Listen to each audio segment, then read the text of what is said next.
This is history. For the first time in over 50 years, humans have traveled around the moon, and now they're back on Earth. NASA's Artemis 2 has successfully completed its mission, with the crew safely splashing down in the Pacific Ocean. After traveling for more than 400,000 kilometers from Earth, the astronauts began their journey home aboard the Orion spacecraft. But returning to Earth is one of the most dangerous parts of the mission. As the capsule approached Earth, it was pulled in by gravity, accelerating to incredible speeds.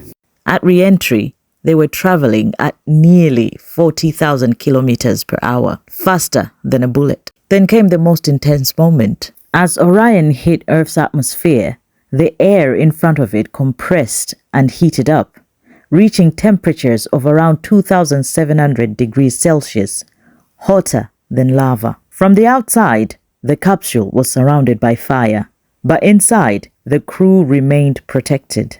Orion is equipped with a powerful heat shield designed to slowly burn away, carrying the heat with it. This is known as ablative protection. At the same time, the spacecraft performed a rare and complex maneuver called a skip re-entry. Instead of diving straight in, it briefly bounced off the atmosphere before coming back in again.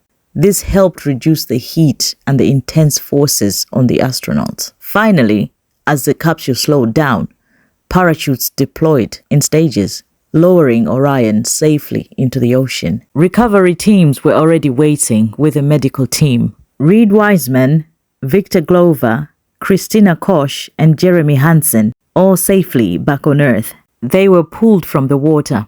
This mission was not just going to the moon. It was a test, a preparation for the next step, landing humans on the moon again for the first time since Apollo 17 in 1972. And this time, they're planning to stay.